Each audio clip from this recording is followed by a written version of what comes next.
So Darren, how are you feeling about the grand final? How are the girls travelling?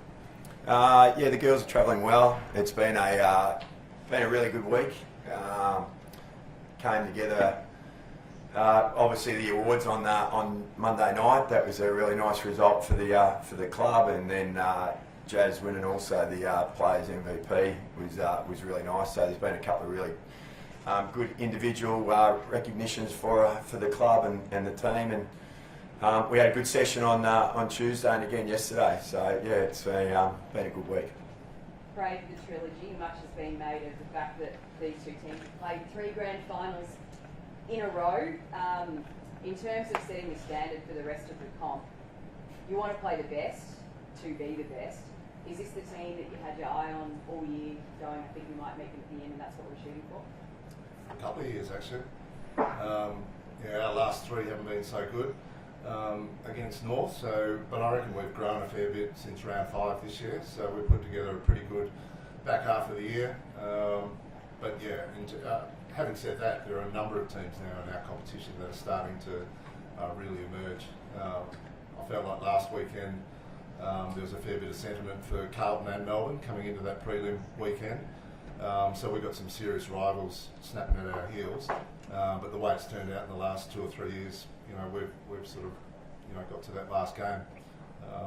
But yeah, in terms of where we want to get to, North are definitely the crew. Yeah. Rob, really hard decision to leave out Mia King. What was the thinking behind that one? Yeah, it was really difficult. We're all feeling for Mia.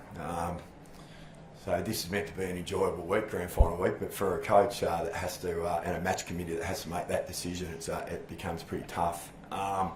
Look, Mia just, probably 3 weeks ago, 2.5 weeks ago, you couldn't have picked her, but to her credit, she's really sort of accelerated her rehab and over the last 2 weeks in particular, and put herself in the frame, which I'd had the conversation about, that not mentally checking out, to really keep striving, so to make herself available. To her credit, she's done that, but difficult decision to leave her out. We just felt like it was too big a risk to take. She hasn't played a game of footy for 50 days. And to bring her into a hot grand final would be a big ask. And it would also have meant that we would have had to have thrown the team around a little bit. There would have been some other machinations that we would have had to have occurred to get her in. How tough was it delivering the news? It's always tough. Staff would probably know. There's some conversations that you have to have, which are really difficult ones. It's leaving players out, when they're striving to play, in this game. That's probably one of the harder conversations I think I've ever had to have in football, to tell you the truth. Jazz, we know it's a sellout here again at Icon Park. Would you like to see it played in a bigger venue? I think we would all love to play at Marvel. Watching the men's on TV, it's just a great stadium. But yeah, at the same time, I know we'll get a lot of North supporters here tomorrow night. So for the time being, we love playing here. But hopefully one day we can pack out Marvel as well. North have been the team to beat all year. They're the last team standing, the last chance for anyone to beat North. How does that sit with the team, or are you relishing being kind of the underdogs and up for the fight? We've been underdogs for 10 years, so it's not new ground for us. We've played technically 2 grand finals at home. The first one was down the Gold Coast, of course, but when we generally get to this time of the year, it's interstate. We've got to travel. We spend a couple of days together. Our group love being told they can't do stuff. We'll see what happens in terms of the response for tomorrow. But we've got a pretty tough, resilient group that love these sort of challenges. So, nothing but admiration for what North have done, clearly. And, we've had this train of thought before when we've played North and haven't got there. But, I just feel this time around, I feel like the last 9 weeks for us have been pretty good. We've been building nicely. And they've been looking forward to this type of challenge. Bree, you've been retooling to go again this year. What's different about the 25 Lions that quest to get one back over the Roos? Yeah, I think as Craig alluded to, like earlier this year, we've had quite a rocky start to the season, so we had to work through that, and we were sort of trying to find our way and how we wanted to play.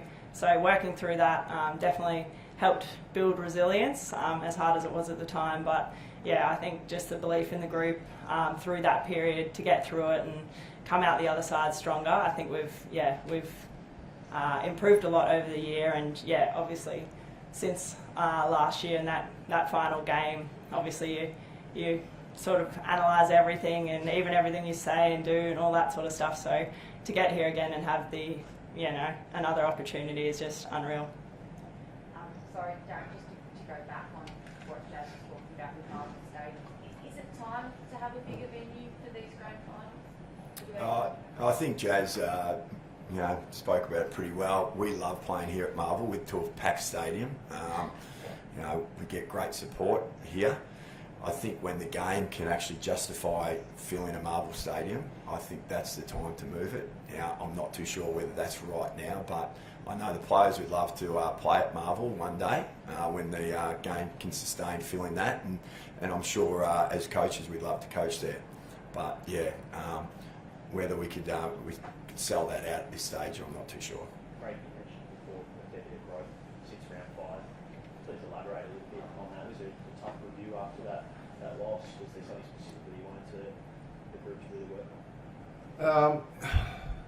My memory, our review after Carlton, we lost that one in round 3, was probably worse than the North one. There were actually some good ones, good bits and pieces out of that North game that we thought we did okay, that we need to build on. But I think what happens is, like, when you turn 2 and 3, is that you're all a little bit shaky about, what does the rest of the year look like, and it takes a while to really build your confidence back up and get into some sort of rhythm and flow in your style of play. And I reckon that's built nicely over the last 2.5 months to the point where we've been working on a few things. You know when to implement that, what time of the game you need to bring those sort of things in.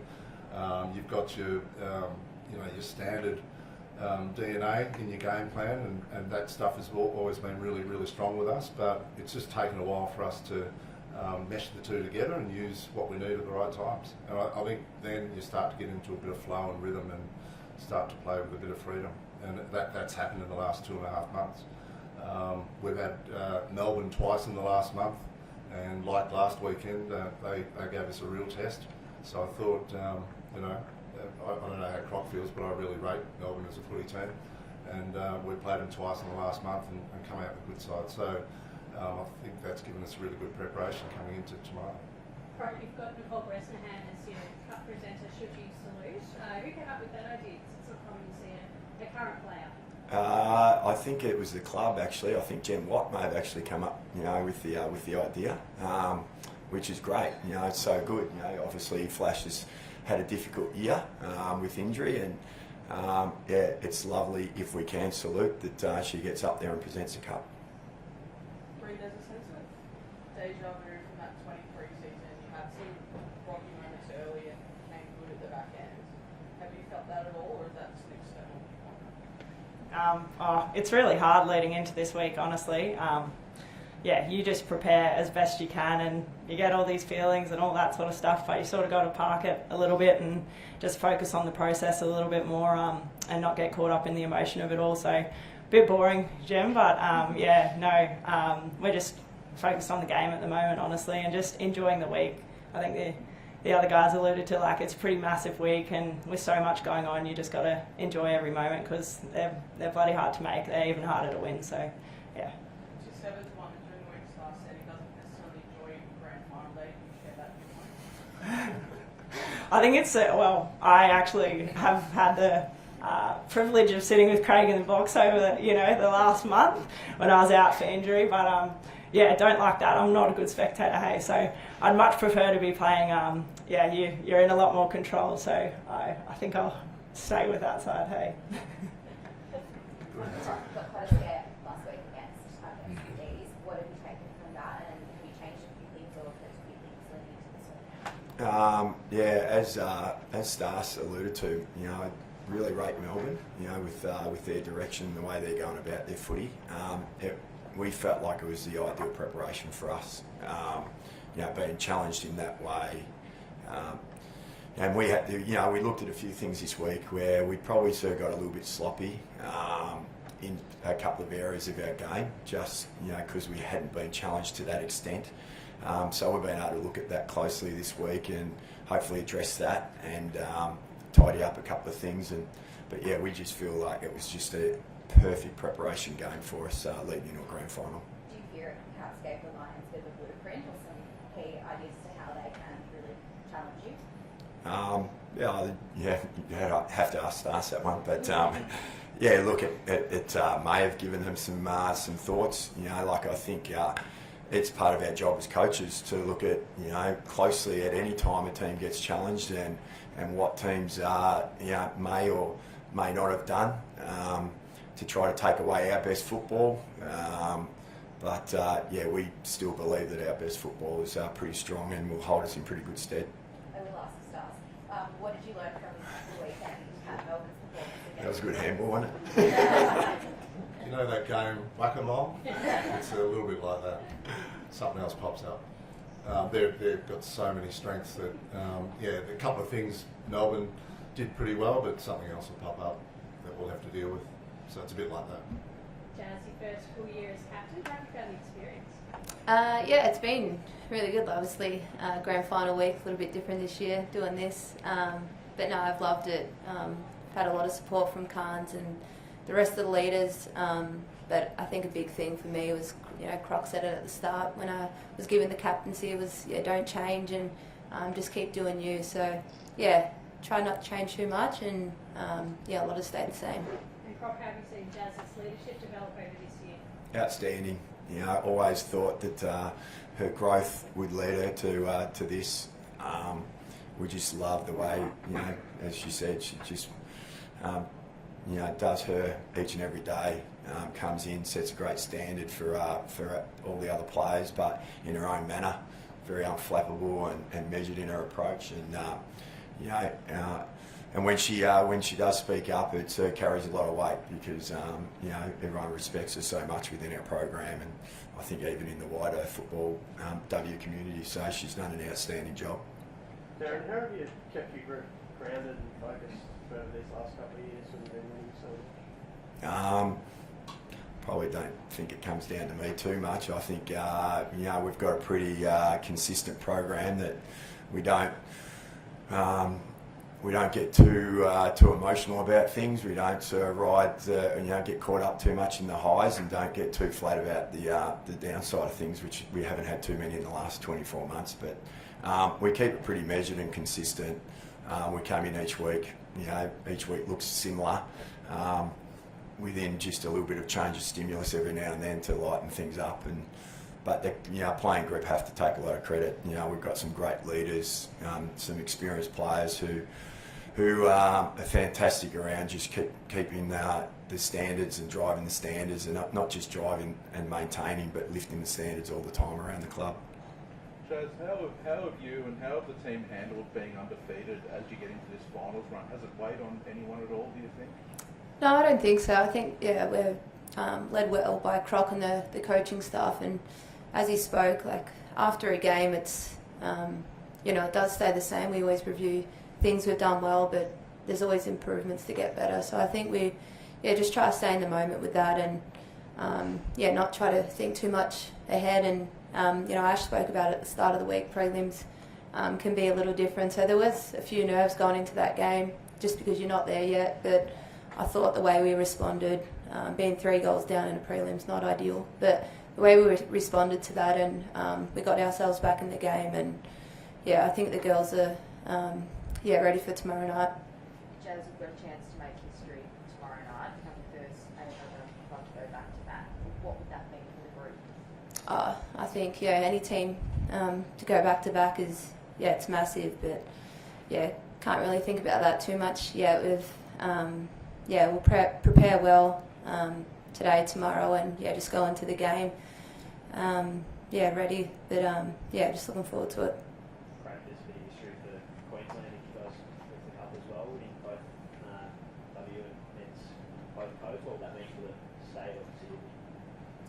Oh, it'd be amazing. Our footy club, first and foremost, is an amazing place to be at the moment. So I think for the time that we've been at Springfield, this is our, across both programs, our 7th consecutive grand final. So you can imagine what it's like walking into work every Monday. It's a buzzing environment, and it's a fantastic place to be. I know our players love walking through the corridors and bumping into the boys on the way through and just sharing footy stories and war stories about what happened on the weekend and what's coming up. So that stuff's been really, really nice. It's the same with the coaching group.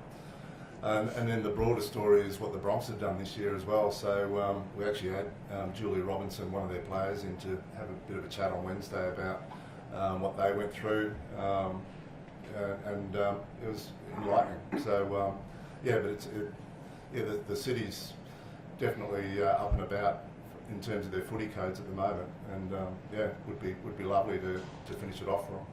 What did the group take out of that conversation? Yeah, no, she was fantastic. She spoke really well and sort of solidified a few of the themes that we had across the week as well. So it was nice to sort of hear that, and what they went through was quite similar in every aspect, to be totally honest. So yeah, it was nice, and just to reaffirm like what we're doing is, you know, heading in the right direction. Stas, how much have you guys as a group spoken about the events of last year's grand final? Not much this year, to be honest. I mean, we you know, obviously review the game straight after, as hard as that is, but no, every year's got its new circumstances, and as we've alluded to, we didn't start too well. Got on to a nice run now. What part of the run are we in right now? I've no idea. I feel like we're getting better, but who knows? So that's always intriguing. But yeah, no. Like going over what happened last year, our team's going to be different tomorrow night. We've added new players. I've got this feeling that when we won in 21, we had a whole lot of 20, 21, 22-year-olds in our group. Then 23, we were lucky enough, and they were a couple of years. I just feel now that core of our group is now in their mid-20s and just starting to come into what should be the best part of their footy life, right? So that might not be enough tomorrow, it might be enough tomorrow, who knows? But it just feels like they're maturing, and I felt that even this year, that the growth and maturity of the group has been really, really solid. And I think that comes on the back of learning a few things after, getting beaten a few times. So, there's a lot of people that always say that you either win or you learn, and I reckon we've learned a fair bit this year after, a couple of losses early. So no mention of retribution? Not really. I mean, we've got great respect, huge respect, and I think it's the same way. But we love playing each other. Great respect for their players, great respect for each other's programs. Just loving the fact that we get the chance to go and do it again. So nothing more than that. Just enjoying the moment.